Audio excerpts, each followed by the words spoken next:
¿Qué tal, amigos? Un saludo cordial para todos ustedes. Bienvenidos a Economía para Todos. Soy Jaime Albarracín, a través de la pantalla de Palenque TV, con esta señal que llega a nivel nacional gracias a nuestros cable operadores, pero también gracias al satélite Tupac Katari. Hoy con un programa que va a tener dos entrevistas muy importantes, que están referidas, por ejemplo, a los emprendimientos personales y las finanzas familiares.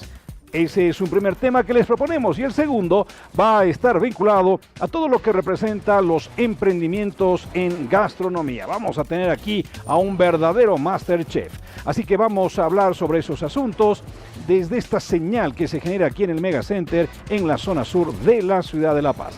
Es un gusto saludar a la licenciada Marcela Morales, quien ya se encuentra junto a nosotros para abordar este primer tema que les había propuesto: cómo separar las finanzas personales, familiares, si usted quiere, de un negocio familiar, de un negocio individual.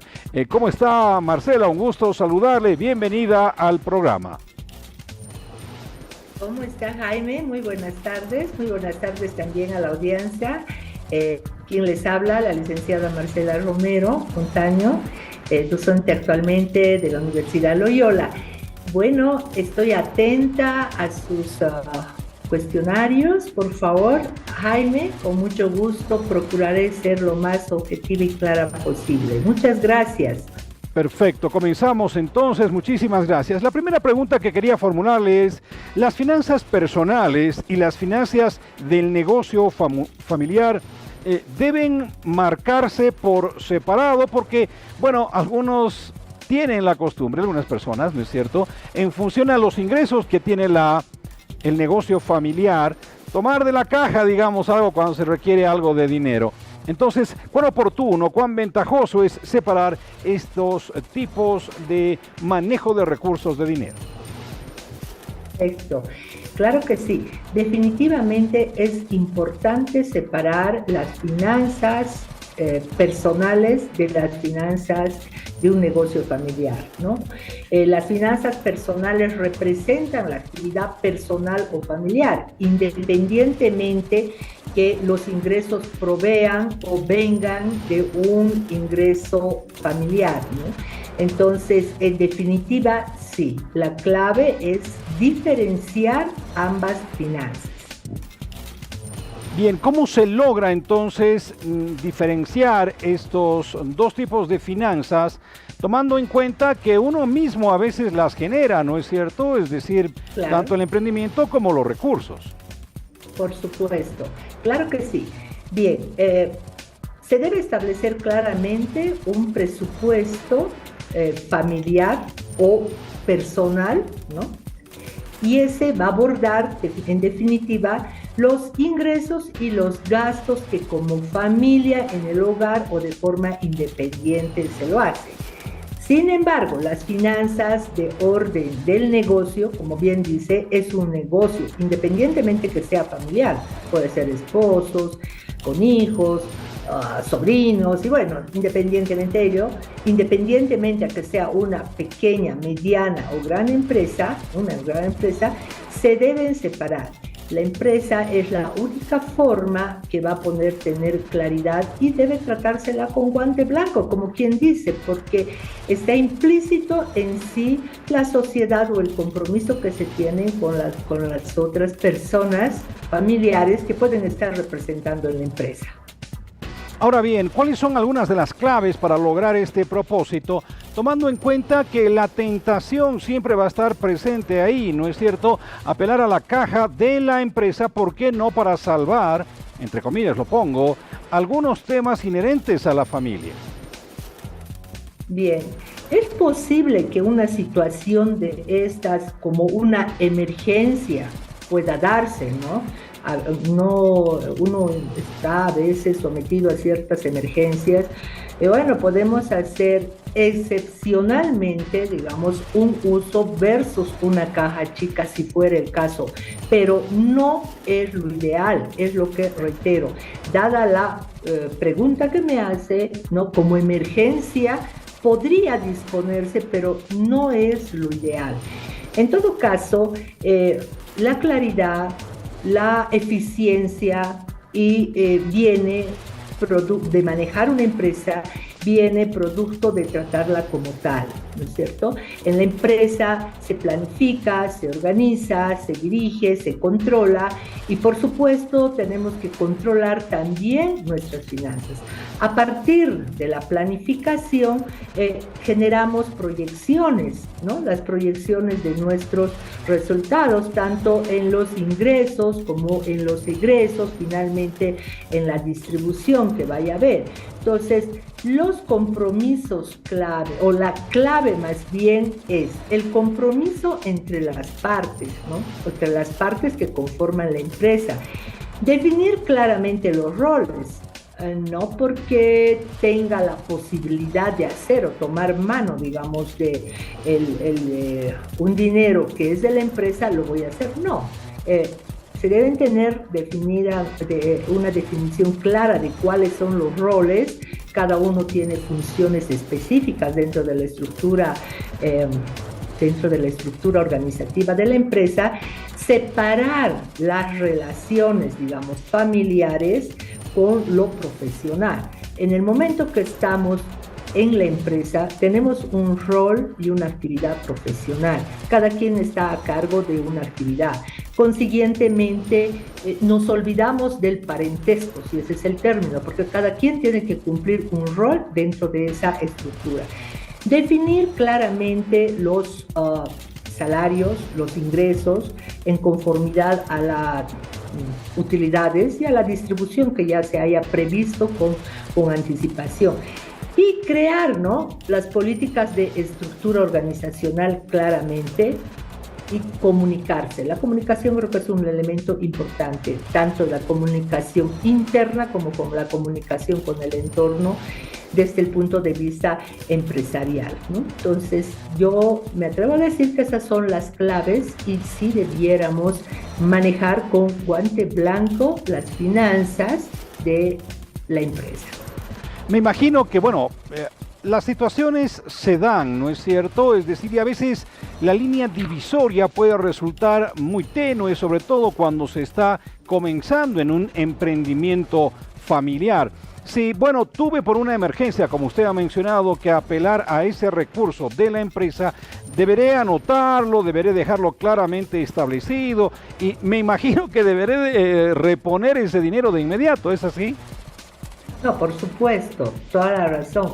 Ante una eventualidad, ante una emergencia, bueno, lo primero que debiéramos hacer es la comunicación, ¿no? La comunicación definitiva va a ser esa actividad bidireccional donde estoy comunicando una necesidad y por supuesto voy a tener de la otra parte una respuesta. Lo más probable que sea lo positivo, ¿no? Si tengo una necesidad, una contingencia. Entonces, esto sí, así como tal, deberá apuntarse, ¿no? O sea, versus un recibo o un comprobante de salida, etcétera, de modo de tal que se asuma la obligación de que es un préstamo, digamos, ¿no? Un préstamo momentáneo que se dio a raíz de una necesidad o de una urgencia.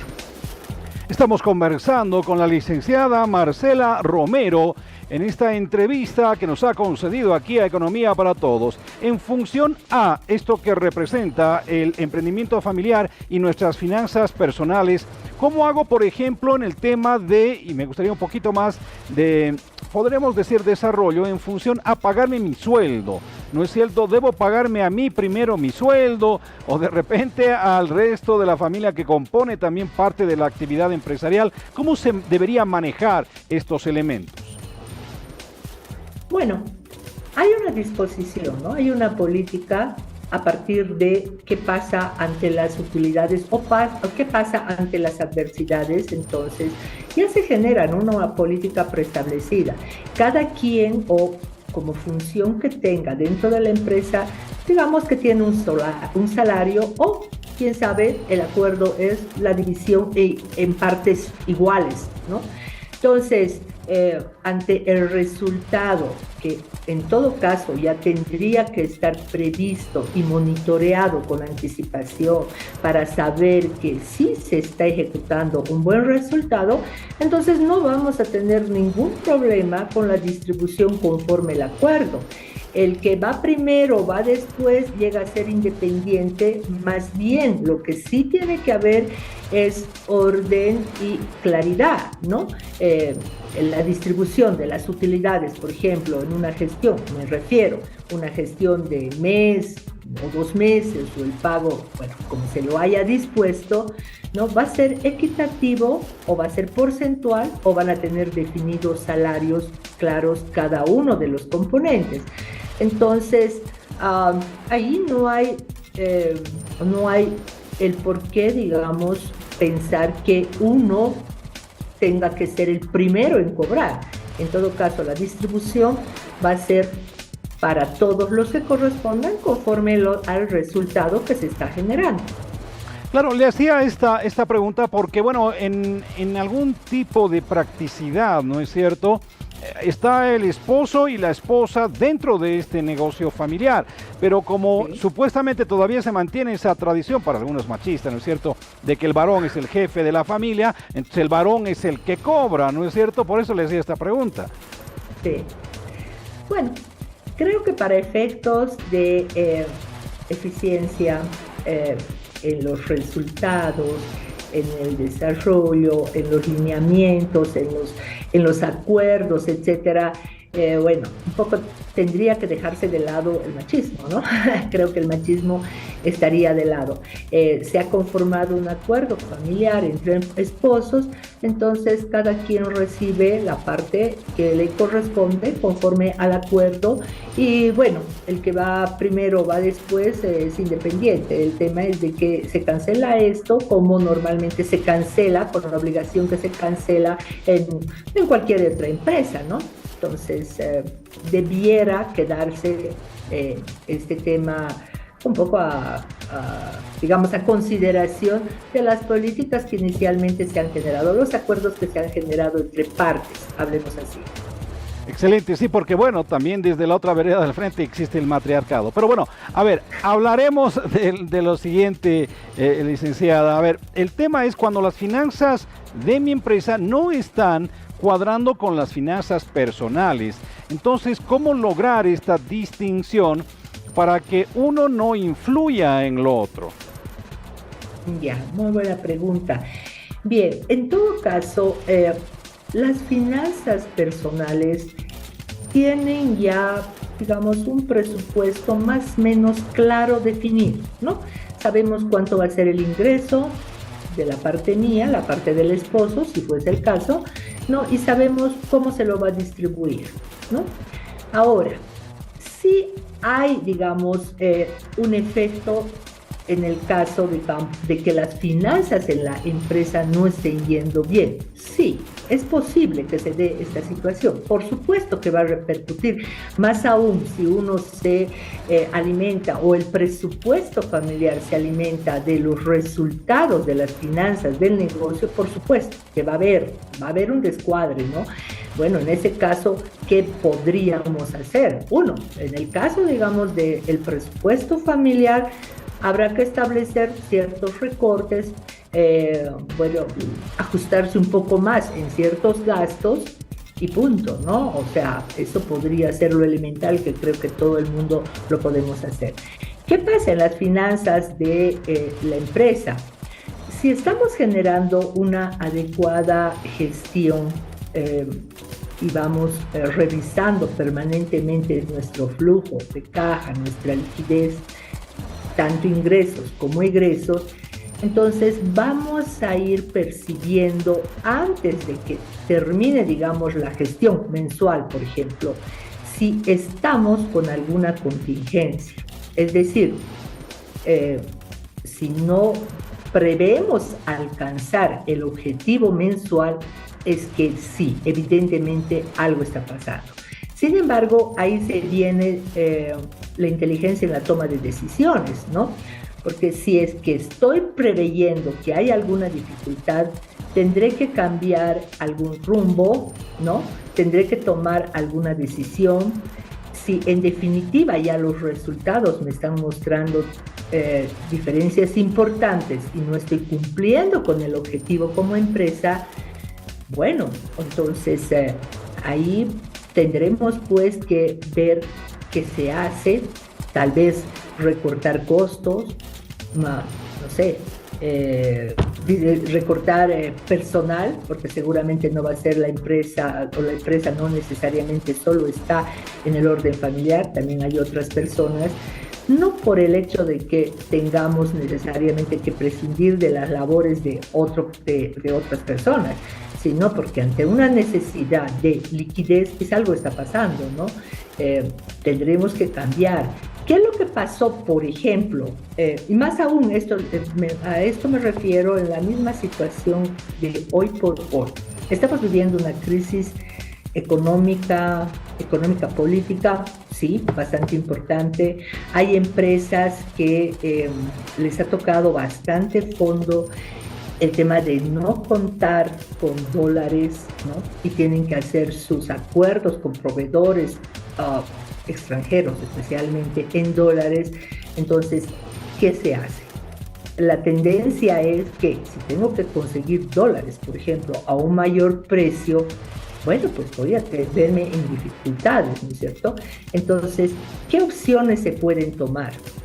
Ahí se revisará conjuntamente con las otras partes integrantes del negocio qué rumbo podemos dar o cómo cambiamos esta performance que se está presentando, ¿no? Por ejemplo, me voy a otro ejemplo. ¿Qué pasó, digamos, cuando la pandemia? Algunas empresas que estaban en la actividad textil, ¿qué terminaron de hacer ante la contingencia de la pandemia? Y bueno, se dedicaron a fabricar material en bioseguridad, ¿no es cierto? Desde, qué sé yo, los overoles, guardapolvos, muchos otros que estaban trabajando en todo lo que era el tema de plásticos, incursionaron en nuevas ideas, ¿no?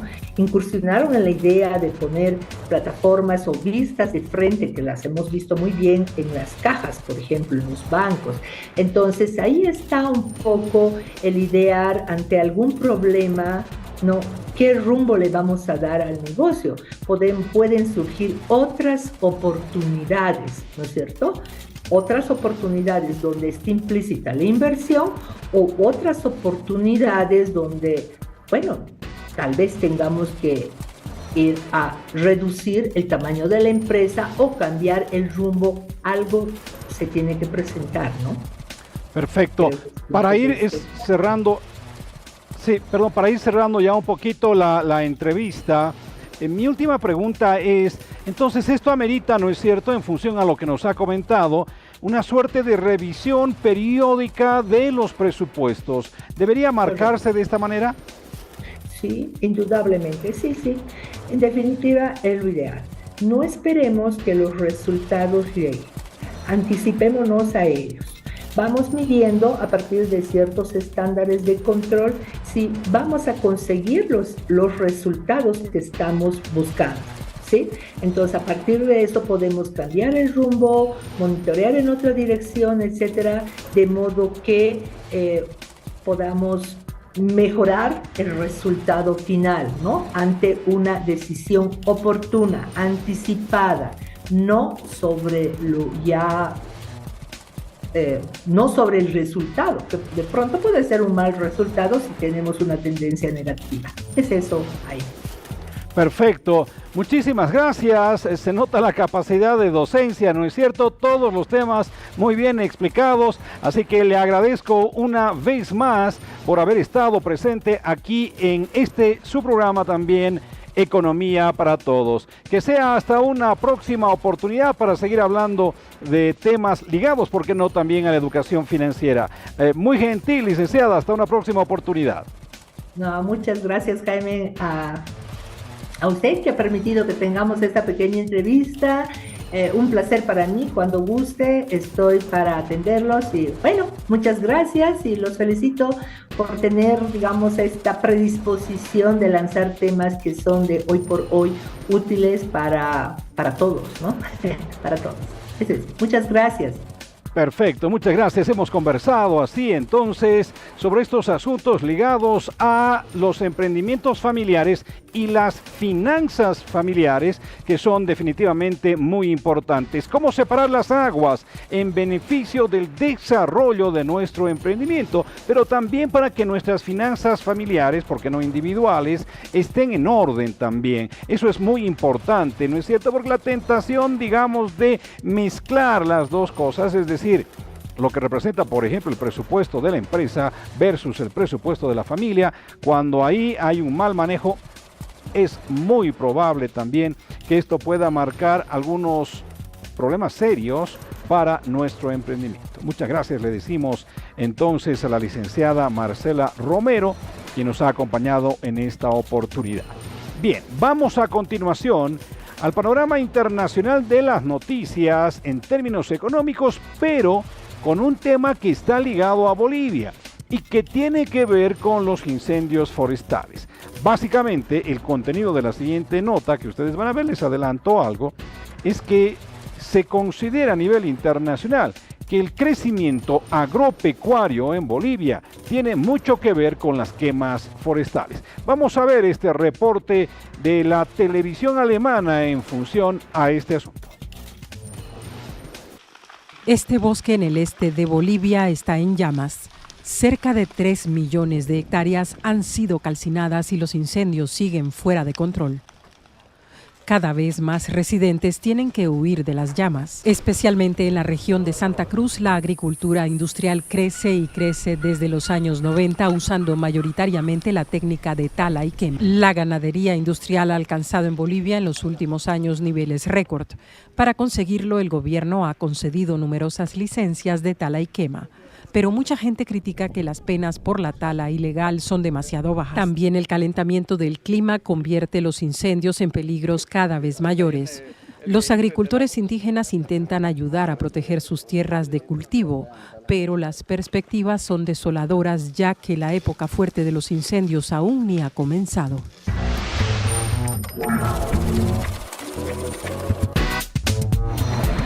Muchísimas gracias por seguir junto a nosotros. En este bloque hacemos este resumen de lo que ha pasado en términos económicos, de noticias económicas en nuestro país, por supuesto. Vamos a hablar de las reservas internacionales netas, denominadas también RIN, que representan ese colchón financiero, si usted quiere, que tiene el Estado para financiar ciertos gastos e inversiones. Bueno, el tema es que se nos ha hecho que después de 3 meses consecutivos, este respaldo económico ha crecido en las arcas del Banco Central de Bolivia. Claro, no es lo que teníamos en 2014, ¿no es cierto?, que han bordeado los 15.000 millones de dólares, pero bueno, una noticia entre comillas positiva es que han ido creciendo. Al 31 de agosto de la presente gestión, el nivel de reservas es de 1.905 millones de dólares, superior en 196 millones al que se alcanzó a finales de la gestión 2023 y en 109 millones respecto a abril de la presente. En otras palabras, el comportamiento, la tendencia de nuestras reservas internacionales netas, estabilidad en términos de esta variable importante para el desempeño de nuestra economía. Principales usos y destinos de las reservas internacionales. En lo que concierne a las exportaciones, a los ingresos, quiero señalar que el principal rubro tiene que ver con lo que son las exportaciones que normalmente genera nuestra empresa YPFB. Entre enero y agosto de la presente gestión, generado 1.386 millones de dólares, ¿no es cierto? Las exportaciones de otras empresas públicas, de Vinto y Comibol, han sumado 274 millones. El desembolso de deuda externa ha sido en el orden de los 250 millones de dólares. Las políticas implementadas por el Banco Central de Bolivia a lo largo de la presente gestión suman 1.041 millones de dólares. Y en función a los datos del censo, en función a todo aquello que ha acontecido en el marco de ese paro, por ejemplo, que se ha cumplido en Bolivia, Johnny Fernández ha hecho una propuesta, una suerte de redistribución de recursos, pero de una manera concertada, es decir, hablar de economía con la mayor transparencia posible para que de esa manera las regiones no se vean perjudicadas. Aquí está la propuesta del alcalde cruceño.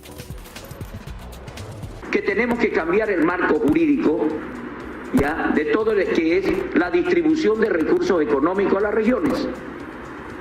Tenemos que dejar que el centralismo ya siga con ese 80-20. Eso es injusto, porque hay muchos municipios que tienen múltiples necesidades, tienen más población, tienen más pobreza y seguimos repartiéndonos ya esos pocos recursos que son el 20% de lo que tenemos de la coparticipación tributaria. Yo creo que hay que crear un marco jurídico más a fondo y ver cuál es el contexto de las recaudaciones que tiene el Estado. Hay que ver cuánto se recauda por impuestos, cuánto se recauda por aduanas. Hay que ver otros ingresos. Y veremos ahí de constituir un marco jurídico donde podamos ya manejarnos con mayor transparencia y sobre todo equidad. Porque no puede ser que sigamos nosotros peleándonos por los pocos recursos que nos transfieren del Estado Nacional, ya que es un 20%, y el 80% se queda en el Poder Central. ¿Ya? Eso puede ser un brazo del pacto fiscal, sí, pero tenemos que ver también el contexto, el conjunto de los ingresos.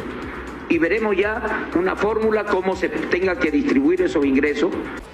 Y según se nos ha venido informando, pero hay algunos operativos que evidencian aquello y que son muy gráficos. El arroz no debería estar faltando en la mesa de los bolivianos y tampoco debería subir de precio porque hay arroz en los depósitos en Bolivia. Esto es muy importante a tomar en cuenta, algunos por una función especulativa que lamentablemente se da en situaciones como la que estamos viviendo, pues bueno, están ocultando, si usted quiere, este producto, este cereal. Vamos a ver los operativos, controles y qué se dice sobre el precio del arroz. Con sus principales ejecutivos con quienes hemos evaluado la situación del arroz.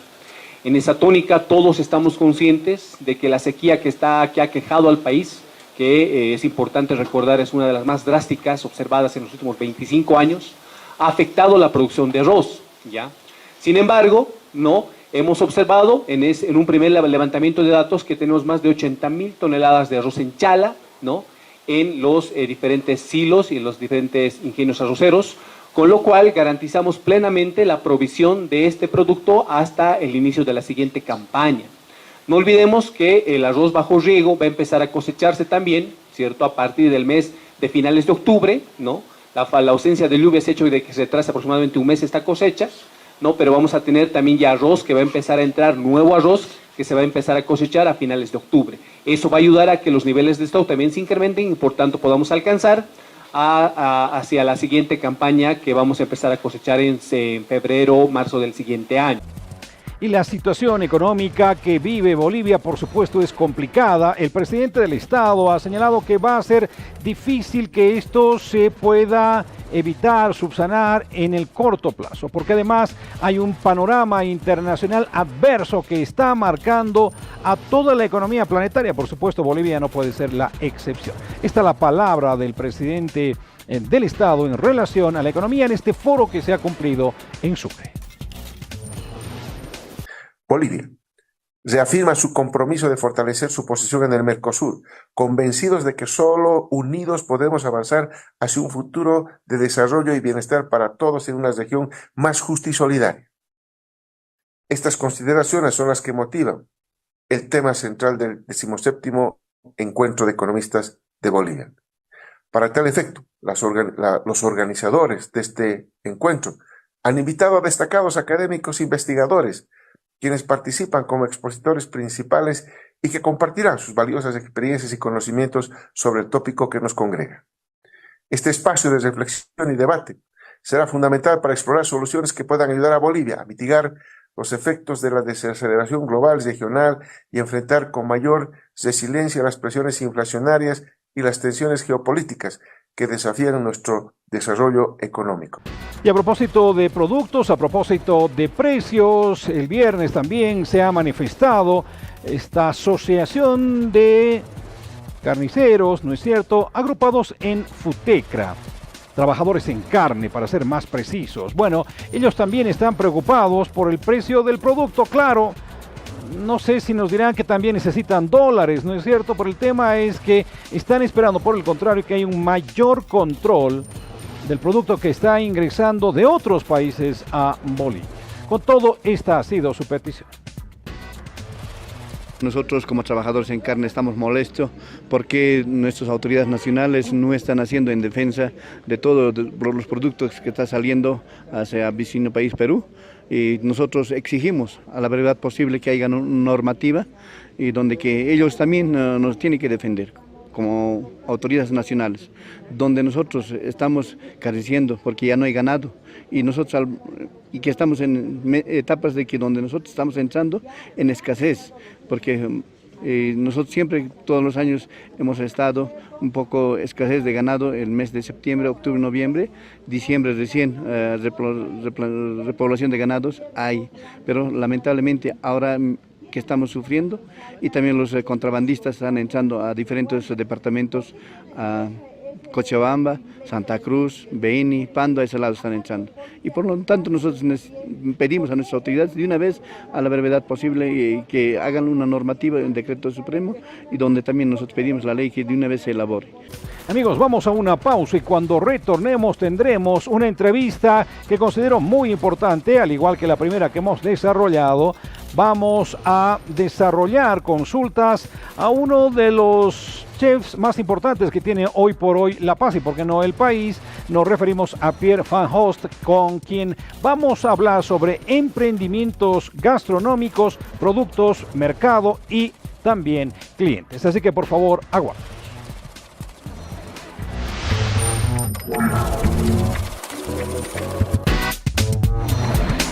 Muchísimas gracias por seguir junto a nosotros aquí en Economía para Todos.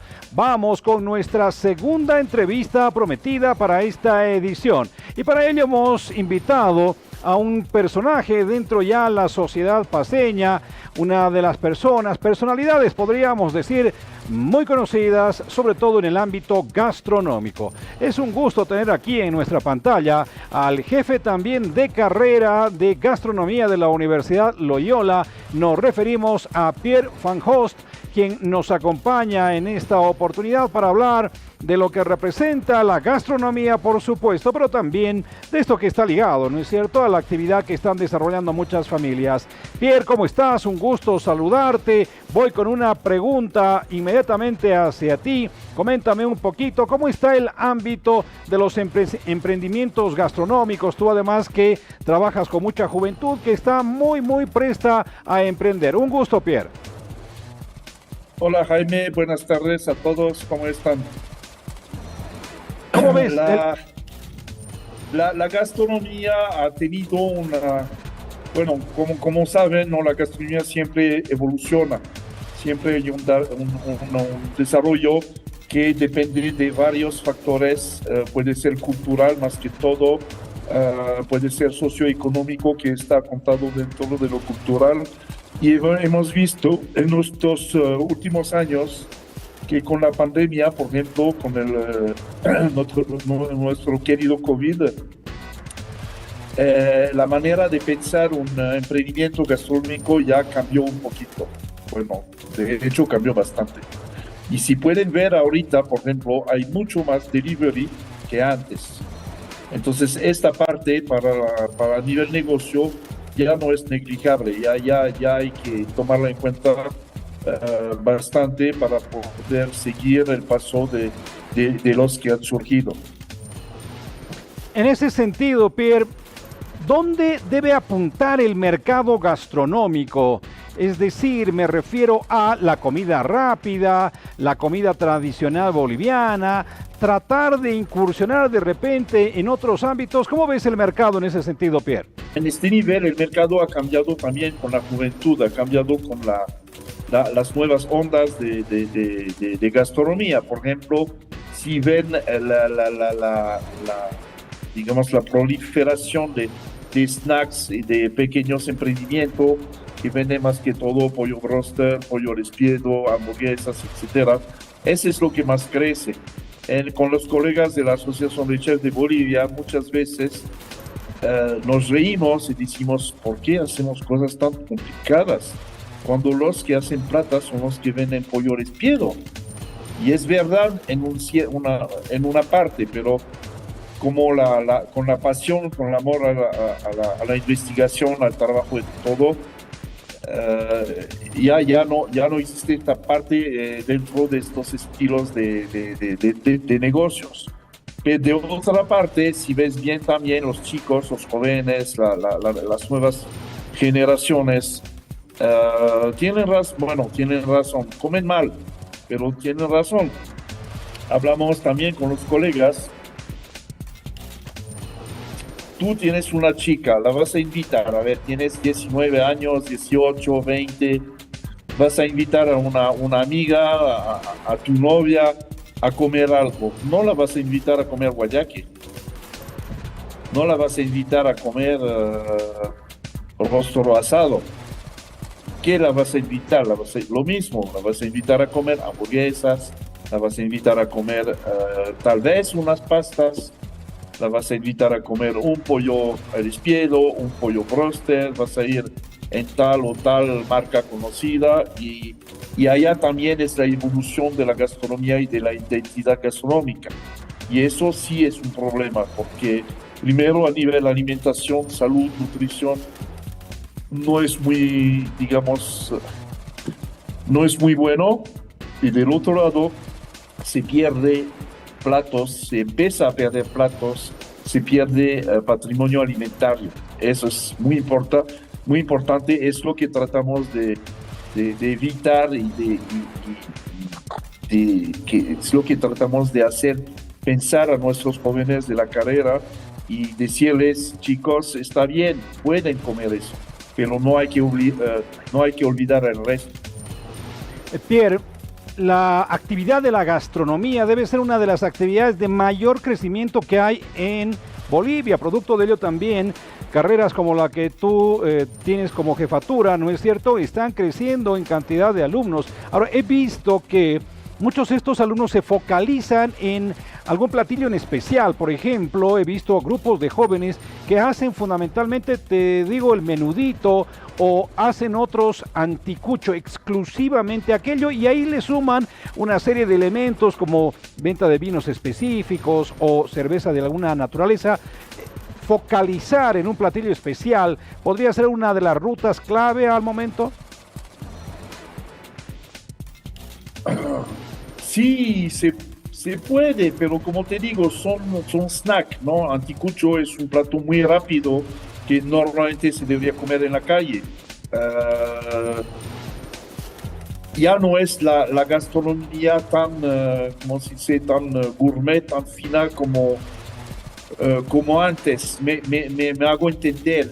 Hablo de cantidad, ¿no? Hablo de cantidad de emprendimientos. La gran mayoría que han abierto no son restaurantes estilo Nouvelle Cuisine o cocina novo boliviana, donde tú tienes que investigar los productos y hacer algo novedoso, algo fino con eso. Claro que existe, sigue habiendo y crece 1 o 2 más por año tal vez, pero ese es muy limitado. Esa es la buena cocina, es la que deberíamos hacer.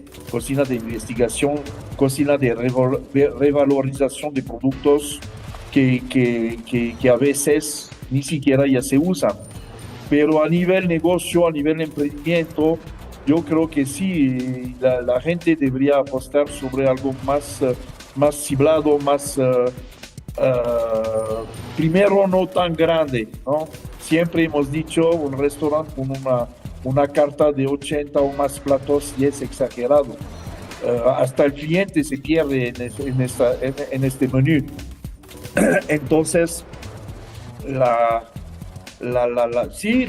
hacer un restaurante específico, tal vez con un tema más preciso, una línea culinaria más delgada, más, digamos, no tan complicada. Eso debería ser, porque no hay que olvidar que a partir de eso todo está subiendo.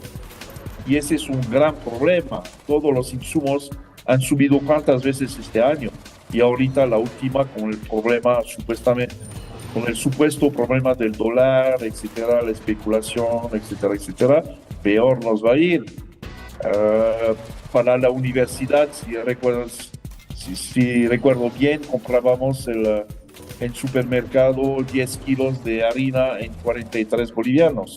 Ahora, ¿en cuánto está? Está por los 60. Entonces ya son casi 40% de inflación. Y es más todavía, ¿no? Depende del producto.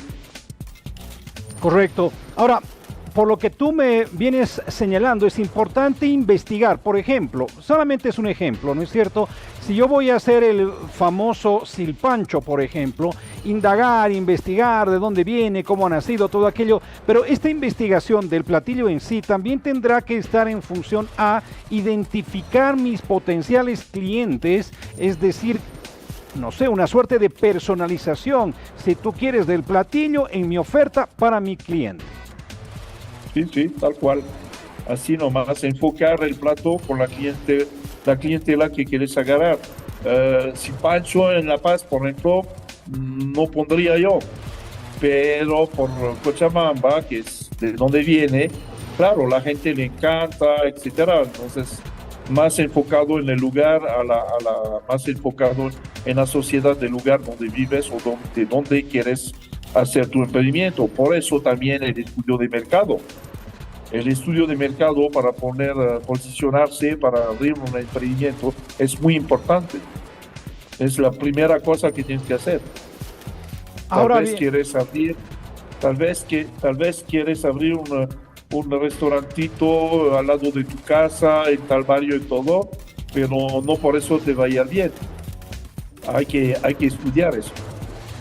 Perfecto, entonces hay que hacer una identificación de los gustos del cliente en función a mi oferta. Ahora, la oferta gastronómica podría estar relacionada, me pregunto yo, no sé, y por eso te lo consulto, en función de la temporada, es decir, hay temporadas en la cual, por ejemplo, hay una amplia gama de ofertas de frutas, de verduras, pero también de tipos de carne.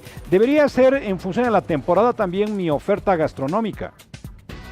Sí, no, eso de hecho, en cualquier restaurante. Bueno, más que todo en los restaurantes del tipo que te dije antes, ¿no? Los que investigan de todo. Nosotros generalmente, casi todos, funcionamos por temporada. Tal temporada hay cosecha de tal producto, de tal fruta, de tal por ejemplo, ahorita se está acabando la época de la gualusa y va a empezar la buena temporada del plátano, del postre, del cutí, etcétera. Entonces tú adaptas tu menú y tu creación culinaria, ¿no? Porque al final la cocina es un arte culinario, la gastronomía toma eso en cuenta. Entonces eso lo hace según el producto de la estación. Esa es la mejor manera, primero, de revalorizar los productos, dos, de tener una cocina sustentable, ¿no? O sostenible, perdón. Entonces eso es muy, muy importante. En la época del mango, por ejemplo, que va a aparecer tipo noviembre, digamos, ahí hay varios productos que van a aparecer. La chachairu está por allá también, hasta en febrero. Esas son frutas, pero igual, la cosecha de la papa, la cosecha de la uva, ¿cuándo es? Es fin de febrero y marzo. Y allá también hay un montón de producción y de cosecha de frutas del valle, ¿no? como el de los valles de Sinti, todo lo que es duraznos, higos, etcétera, etcétera. Entonces tú funcionas con estas estaciones y tú adaptas tu creatividad creando platos en función a los productos que tienen en este momento. Ahora, a nivel carnes, no hay tanto problema porque todo el año hay. Pollo hay todo el año, gallina hay todo el año, chancho hay todo el año, res hay todo el año. Tal vez a nivel pescado es más complicado. Por ejemplo, respetar las vedas. Eso es muy importante también, ¿ya? Pero en general tienes que respetar todo eso. Ahora, justamente los otros emprendimientos que son tal vez más fácil de hacer, a pesar que la cocina y la gastronomía en general no es nada fácil, tiene facilidad ¿cómo se dice eso? De proveerse en los alimentos que van a vender. Por ejemplo, como hemos dicho, hay pollo casi todo, no casi, hay pollo todo el año, fluctúa un poquito el precio, pero muy poco, entonces puedes hacer pollo broster todo el año sin problema. ¿Entiendes? Entonces es mucho más fácil, hay mucho menos necesidad de investigar.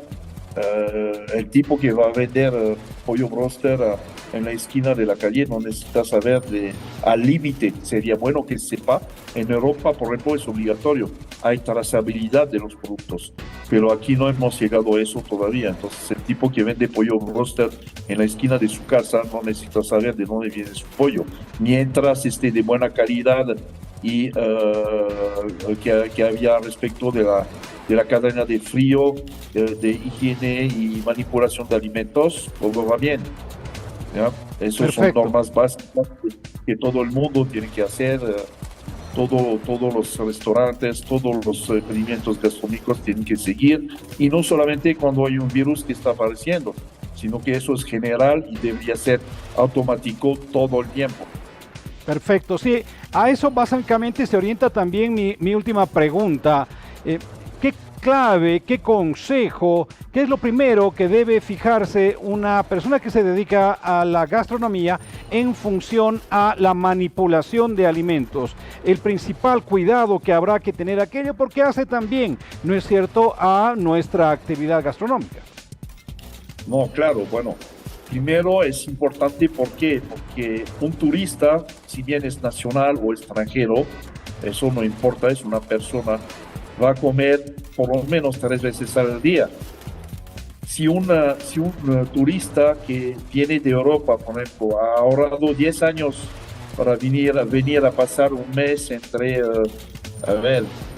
Bolivia, Perú y Ecuador, si se enferma al segundo día y va a pasar su mes de vacación en la clínica, comprando medicamentos, en reposo en un hotel o volver a su casa, entienden la importancia que es la higiene y la manipulación de alimentos, ¿no? Las enfermedades de transmisión por alimentos se pueden evitar con un mínimo justamente de cuidado, de higiene y de manipulación de alimentos. Lavarse las manos cada cuando puedes, etcétera, escoger los productos, las reglas de higiene básicas. Hay las normas HACCP, hay las normas del Codex Alimentarius, hay que seguirlas. Cualquiera que sea un gran restaurante, un pequeño puesto, todos tienen que seguir eso. Es muy importante. El turista te lo va a agradecer cuando va a volver a su casa. Seguramente. Y no te va a odiar. Seguramente, y va a volver, ¿no?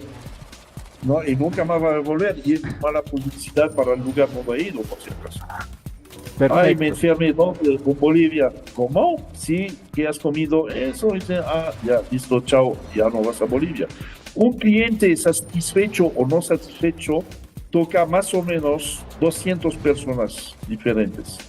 Entonces, allá hay un problema bueno, es muy importante, por ejemplo, seguir estas cosas. Y va la misma base de preguntas, base ¿cómo se dice eso? De cuidado a nivel atención, servicio y atención al cliente. Eso también es muy importante. Después de la higiene y manipulación de alimentos, respecto de cadena de frío, etcétera, etcétera. Lo más importante es servicio y atención al cliente. Y en eso no estamos muy bien. Estamos a la cola a nivel mundial, por si acaso. Wow. Bueno, hay que trabajar mucho en eso, ¿no es cierto? En la atención al cliente. En el 2010 éramos número 140 en eso, en un estudio que se ha hecho. En el 2014 o 16 hemos vuelto al puesto 100, pero es el puesto 100. En el mundo no hay 10.000 países. ¿Somos cuántos? 192, 198. Entonces eso hay que cuidar también. Si quieres hacer una buena imagen para tu emprendimiento, para tu ciudad, para tu región, para tu país, tienes que cuidar todo eso. Excelente, sí, hay que, bueno, esa vieja frase, no toque la fruta si no se la va a llevar, eso ya tiene que ser parte del pasado. Pierre, quiero agradecerte muchísimo por esta tu participación, por habernos instruido también en este asunto de la gastronomía, que como te dije al principio, es uno de los recursos económicos más importantes a los cuales apela el emprendedor boliviano. Pierre, un abrazo y ya te veo por ahí, un gusto, Pierre. Sí, nos vemos mañana. Lunes. El lunes nos vemos en la universidad. Ha sido un gusto conversar. Gracias a ti. Igualmente. Muchísimas gracias. Un gusto conversar con Pierre Van Host. Él es jefe de carrera de gastronomía de la Universidad Loyola, quien, como ustedes han visto, tiene amplio conocimiento en lo que representa la gastronomía. Pero más allá de aquello, Pierre también ha estado vinculado a los mejores restaurantes de la ciudad de La Paz y, por supuesto, con emprendimientos personales también. Bien, cerramos este capítulo aquí. Vamos a hablar a continuación de esta suerte de, no sé si ya llamar confabulación, pero sí puedo decir que hay un número muy importante de países del, entre comillas, primer mundo, ¿no es cierto?, que están haciéndole la guerra económica a China. Porque China ha decidido subvencionar su industria de los vehículos electrónicos, que han causado furor en el mercado por sus precios muy bajos. Bueno, Canadá, fíjense ustedes, va a subir el 100%, si he escuchado bien, el 100% de sus aranceles a los vehículos chinos. Canadá impondrá una tasa del 100% a la importación de autos eléctricos de China. Con esta medida busca fomentar su integración productiva en la cadena de suministros de vehículos eléctricos de Estados Unidos y la Unión Europea, alineándose con las políticas comerciales de estas dos potencias. Canadá ha firmado acuerdos por valor de miles de millones de dólares con los principales fabricantes de automóviles europeos.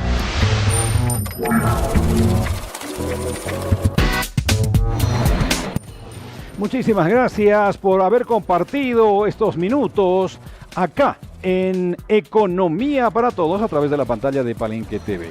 No lo olviden, amigos, tenemos siempre información referida a asuntos de educación financiera, finanzas personales, que es muy importante. De eso hemos hablado fundamentalmente en nuestra primera entrevista, ¿no es cierto? Cómo separar el emprendimiento familiar de nuestras finanzas personales. Eso de meterle la mano a la caja registradora de nuestro negocio no es un buen negocio, así que a tener cuidado con aquello. Siempre es bueno hacer presupuestos, pero diferenciar las finanzas de ambos ámbitos. Pero también hemos hablado de gastronomía, de emprendimientos, de cómo es importante focalizar a nuestros clientes, pero realizar una investigación del tipo de platillo que vamos a nosotros a servir. Pero además de aquello, es importante tomar en cuenta la atención al cliente, que es fundamental. Como ustedes han podido apreciar en esa entrevista, es de vital importancia aquello porque eso permite un retorno de la clientela a nuestro negocio.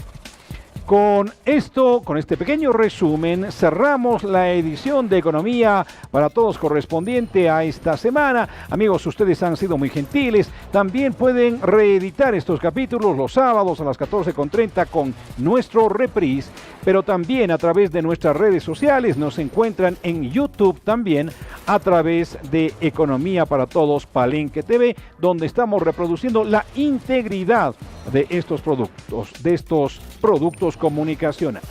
No lo olvide, la economía depende de uno. Hasta la próxima.